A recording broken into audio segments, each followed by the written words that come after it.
If you're watching live here today, you're going to notice that I'm in a different space. The sun is out today. We haven't received a ton of sun over these past several weeks and months, and I'm just happy to see the sun today. And so I just really wanted to sit in the sun and enjoy it. If you also hear some weird stuff around me, my dogs are sleeping next to me and behind me. And I'm just really hoping that the male person does not come, because when the male person comes, they go bananas. But I wanted to chat in here today about rejection and why that feels so difficult for us as wedding photographers. And when I talk about rejection, I'm not only talking about it in that, a person has, hi Kaya, a person has, inquired with us for our wedding photography services, and then they've decided not to hire us.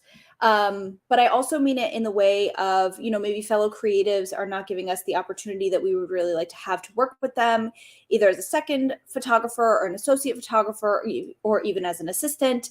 Or maybe we're not being picked for opportunities that we really would like to be picked for, right? And that can be whether that is said and expressed outwardly or inwardly. And so there's all sorts of rejection that happen as a wedding photographer, and it feels really difficult. And the first thing before I even get into this is just to know that none of us are alone in this. None of us are individuals that are immune from feeling that sense of grief and rejection, from feeling like we aren't good enough for one reason or another.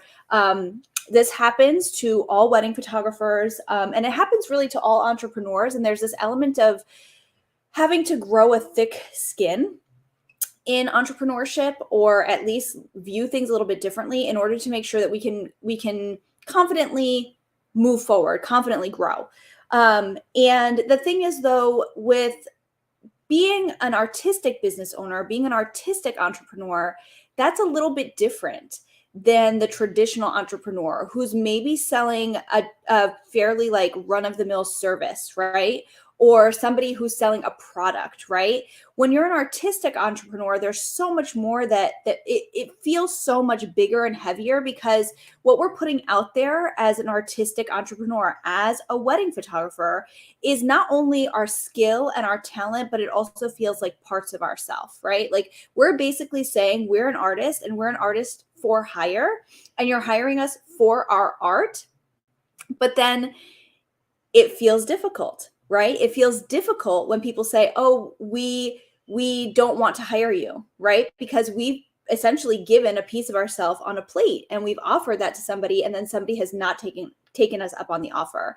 And so because this is a part of ourselves, it feels so awful to have somebody say no. It feels like, well, what could I have done better? Who could I have been differently? Like, it feels like we sometimes have to wrap ourselves up into pretzels to be palatable for people. And that's a hard thing to do as an artist and an artistic entrepreneur. But the truth is that rejection will come to every entrepreneur. Like I said before, it just feels heavier. It feels bigger. It feels more burdensome as a photographer. And that is just the truth. I would assume it feels similar for videographers too, and for artists who actually put their art up for sale, right?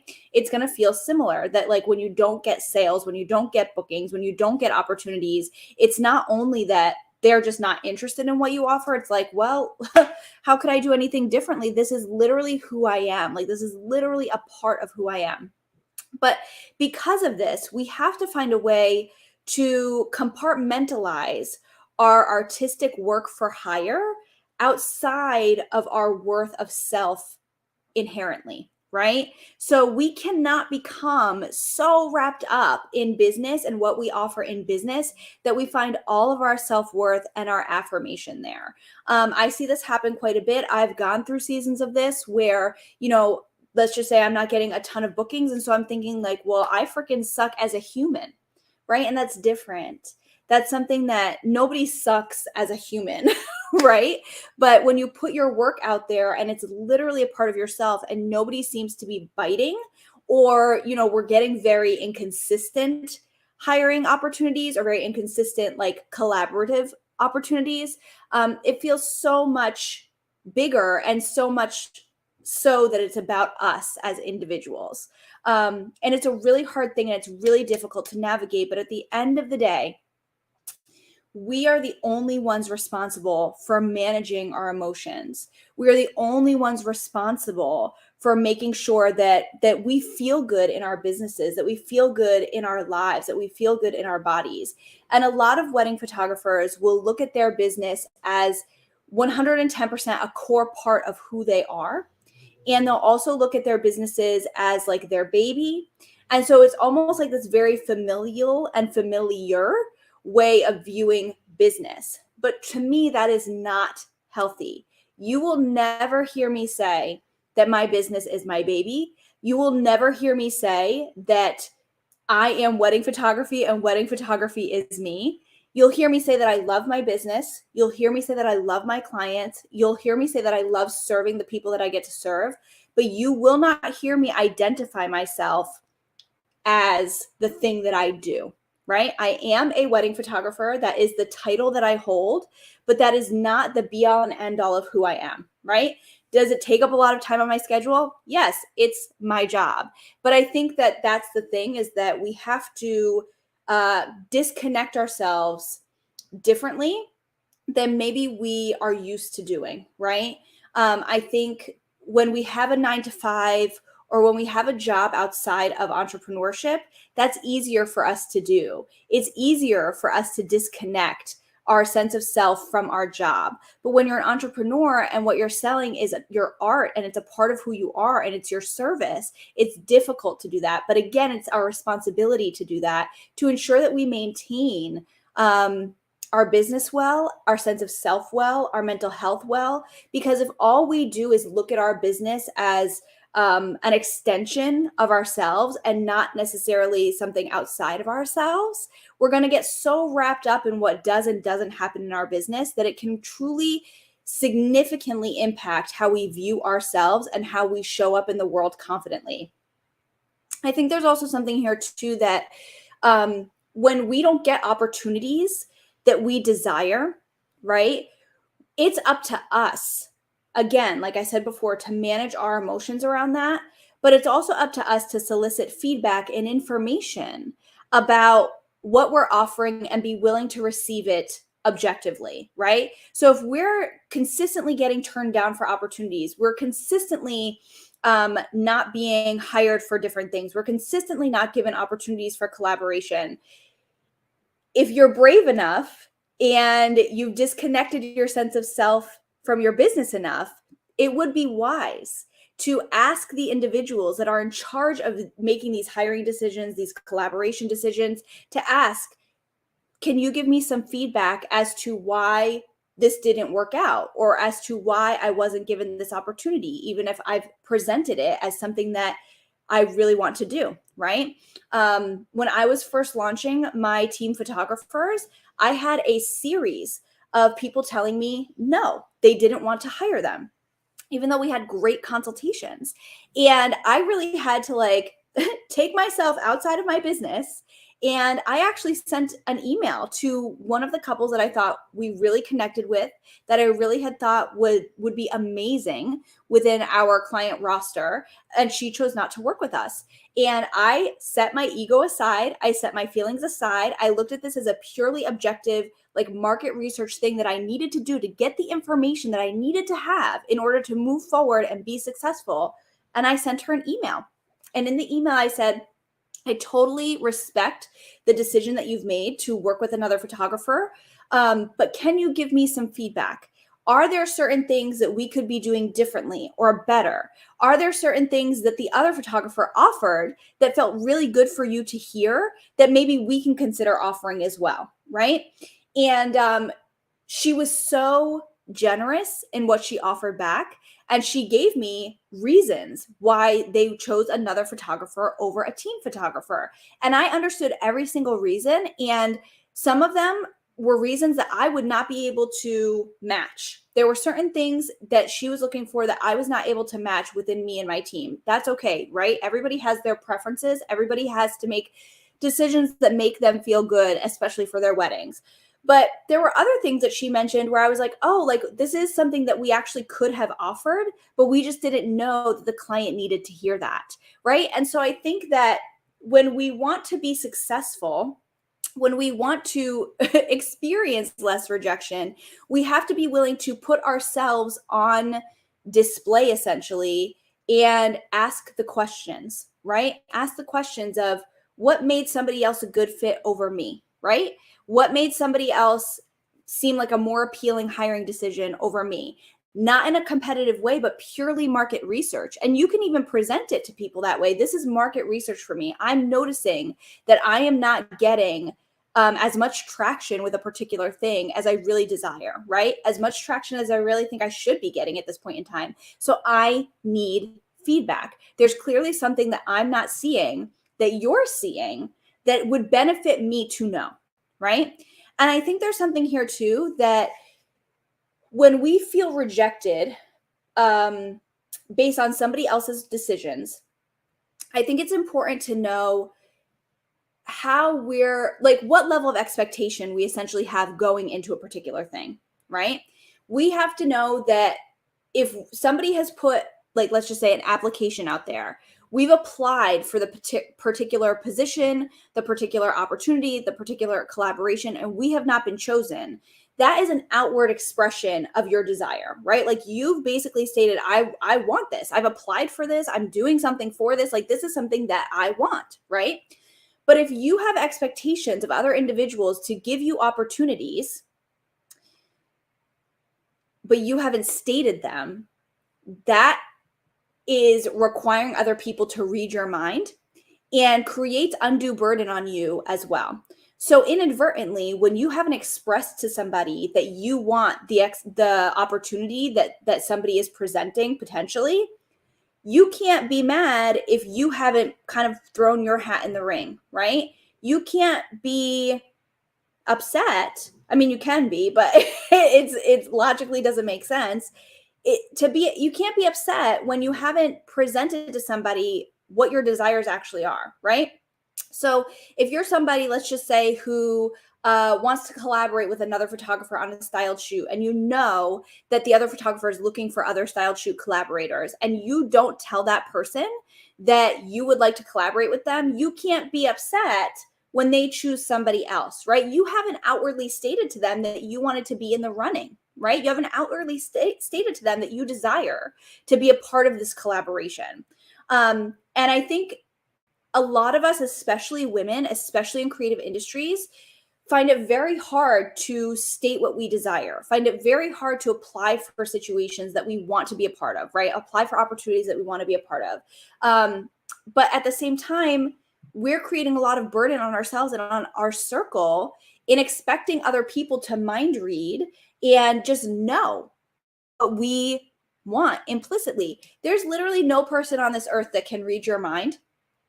And so if you have expectations of other people to give you opportunities without having explicitly stated it, that is not fair to you, because you're going to have this sense of rejection that you don't even know where it freaking came from. And it's because you had expectations of somebody that you didn't express. And then you're going to put that burden on the other person as well. And the other person does not have access to read your mind. So I think the biggest thing here in this part of our conversation is that you have to be willing to put yourself out there, right? You have to be willing to show up and be visible. You have to be willing to ask for the opportunities. You have to be willing to ask for the collaborations. You can't just expect that you're going to be given something. Or, you know, if somebody else in your circle is given something and given an opportunity and you're not, and then you feel some type of way, that's still yours to manage as well, right? I think there's a lot of self-management, self-emotional regulation that we all have to do as wedding photographers and as entrepreneurs. And it's not something that's cool. It doesn't feel great. But truthfully, over the past year of me being full-time in my wedding photography business, the amount of emotional regulation I've had to do, I should get a freaking certification in it, right? And none of us talk about this either. We get so in our own heads, especially because we're home alone most of the day, that these little things that happen in our lives become big things. And especially in business, they become big things because business is our sole focus, right? There's also something here too where like I said before, and like I keep saying, we are the only ones responsible for managing our emotions. We're the only ones responsible for regulating our feelings. And we also have to know too that not only is this a responsibility, but we actually have the control in this situation. Sometimes it feels like we don't have the control. It can feel like our emotions feel out of control. It can feel like we're so focused and hyper aware of everything going on around us, where it feels out of control. But the truth is, we have control of our emotions. We have control of our feelings. And that doesn't mean that we shouldn't feel our feelings, right? But it means that sometimes some feelings just give us information more than anything, rather than needed to be acted on or assigning significant meaning to them, right? So if you're feeling like super dejected about something, super bummed out about something in business, what are you allowing it to mean, right? Is it something that you just need to take that information and know, like, oh, like this is making me feel some type of way, right? Do you have to take that information and know that, right? Or is it something that you actually do need to change? But I think there's something here with being an entrepreneur, being an artistic entrepreneur, being a wedding photographer. We're in control of our feelings. And so we need to find ways to operate alongside our feelings as an entrepreneur, alongside our feelings in business, to make sure that we are able to operate at the best capacity possible, while also still honoring like who we are and how we feel, right? And it feels funky, right? It feels like you can't. How do you really take hold of that, right? Like, how do you really say, oh, my feelings are here, they're giving me information, but I can't allow them to mean certain things about myself, right? I think we're with that being said though, that all of us are smart enough to know when we're just feeling sensitive about something as opposed to when something is really bothering us, right? Sometimes we're just gonna have days where we're feeling sensitive. That's okay. It is what it is. But at the same time, too, we can't allow every single feeling that we have to dictate how we move in business and in our lives and our sense of self-worth. So when we're talking about feelings and how we handle ourselves and how we handle rejection as wedding photographers, we need to find ways to protect ourselves. So we need to find ways to compartmentalize, like I said before. We also have to find ways to honor our feelings. So we have to recognize them, right? But then it's up to us to not allow them to mean so much about who we are, so much about our business, so that we don't become victimized by our feelings. So we have to compartmentalize our feelings. We have to recognize our feelings. And we have to not allow them to victimize us in certain situations. And there is an element here of having to grow a little bit of a thicker skin. There's an element here of ensuring that you stay kind and soft and compassionate, while also knowing that sometimes things are going to happen in business that feel yucky. And that doesn't necessarily mean that you've done anything wrong. It doesn't necessarily mean that you as a business owner suck. It doesn't necessarily mean that you as a human being are terrible, right? Because rejection feels so heavy as a wedding photographer, we really need to find ways to compartmentalize, honor, and then kind of like move forward. Take the information that these feelings give to us and decide what to do with them, and not just allow ourselves to stay stuck or non-visible. What I see a lot of the time is that a lot of business owners will feel like they've experienced a lot of rejection. And so because they're not getting the results that they desire, they just stop showing up in general, right? And because they're not showing up, the consistency isn't there. And because the consistency isn't there, it can't build upon itself. And because it's not building upon itself, the business can't grow either, right? And so in the face of rejection, in the face of not getting what you want, that's actually when you need to be showing up just as much as you would when you're feeling great about business too, I think the biggest thing here is to also understand that our business, like, we're not in business to make ourselves feel good. Feeling good about running a business, and feeling good about being in business and feeling good about the business that we're running, that's a byproduct, right? Like joy from your business, that's a byproduct, right? But it is not the reason you're in business. And I think that we really need to take hold of that in the creative community, that you're in business so that you can pay your bills. You're in business because you have to like live on this earth, right? And if you weren't in business in one way, then you would get a salary in a different way, right? And it's a really nice perk, and it's a really nice benefit that you love running your business and you love being able to do what you love doing, and that you have a passion for what you're doing. But that's a perk. It is not the reason. And so I think we kind of need to start to reassess and reevaluate when we're feeling these intense feelings of rejection.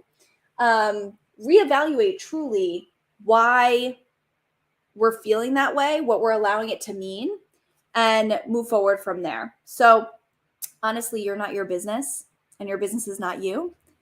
And that's the end of that. All right. I hope you all have a great day.